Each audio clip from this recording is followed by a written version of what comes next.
Hey, so a few evenings ago, my sons and I watched this classic film called Chariots of Fire. Very good movie. It's based on the true story of two British athletes in the 1924 Olympics. Eric Liddell, a devout Scottish Christian who runs for the glory of God, he says, and Harold Abrahams, who was an English Jew who ran to overcome prejudice. Now, at a key point in the story, Eric refuses to run the 100-meter distance race in the Olympics because the race happens to be on a Sunday, and he wants to honor the Lord's day. Now, I won't spoil the story for you in case you haven't seen it, but at one key point in the movie, Eric reads a Bible verse from Samuel 2:30. It says, "He who honors me, I will honor. He who honors me, I will honor." And he then proceeds to go out and run one of the best races of his life. So why am I telling you this?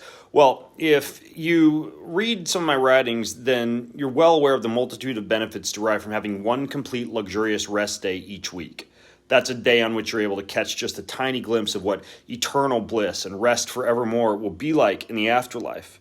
Now, one of the best parts of my week is waking up each Sunday morning and knowing I have nothing to do but worship God, play my guitar, hit a few tennis or pickleballs, go on adventures, be with my family, feast, and generally just chillax. Now, Eric Liddell is a perfect example of someone who also recognizes that and also recognizes that this concept of keeping the Sabbath is a core part of glorifying and being in union with God. Now, in America, we're a country founded on Christian principles. 100 years ago in America, you would have been hard-pressed to find just about any business open on the Sabbath. People knew what was good for them, and there was and is a deep wisdom behind that concept of including a full rest day each week.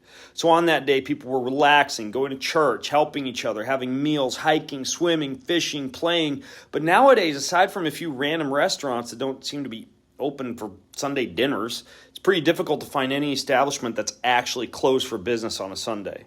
Now, worse yet, Sundays are often devoted to the worship of sporting gods and goddesses in a giant arena where people pay money to participate in one of the most glaring examples of modern commercialization of the Sabbath. So frankly, for me at least, it's hard these days to honor Sundays. It's hard to make sure I have all my groceries stocked up so I don't need to go to the grocery store to prepare a Sunday meal. It's hard to turn down Super Bowl party invitations. It's hard to not dive into extra work and business catch-up with those several extra free hours that sometimes turn up on a Sunday. It's hard to creatively figure out ways not to spend money or frequent businesses on a Sunday. A big part of that is that I grew up as an average Christian in America, knowing that I was supposed to honor Sundays and the Sabbath day and keep it holy, but treating that commandment as more like a friendly suggestion that is, in actuality, pretty much impossible to follow in modern day times. Though it isn't that impossible once you actually start to try. So anyways, at one point during the Chariots of Fire movie, a young boy is chided for throwing a football on Sunday. And here's the thing, I think that's too much. I don't think Sunday recreational sports are wrong, nor is helping your neighbor, nor is keeping a hospital open for emergency treatments, nor is going on a bike ride. I mean, heck, if on a random Sunday a whole bunch of athletes want to wander into an arena and beat each other up because they love doing it, and a whole bunch of people want to go watch those athletes for free because they find it relaxing to go watch a good game, then I think that's even okay, since nobody's paying for or profiting from any of it, and it's all just for the love of the game. But I want to encourage you to approach your Sundays, or Saturdays if that's your Sabbath, with a bit more reverence, honor, and appreciation for that special day of rest. Just imagine, if we all did that, then more and more businesses wouldn't be open on Sunday. We could eventually return to an easier, less stressful weekend in which we could barely even work or frequent a business on Sunday if we wanted to.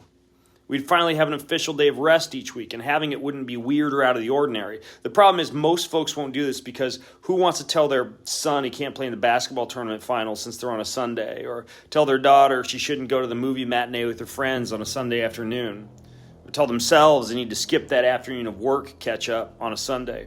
See, most folks aren't wired up to be world changers like that, swimming upstream. How about you? What are you going to do with that day of rest? And how are you going to keep it holy? Think about that, because it can be life-changing. Thanks for watching.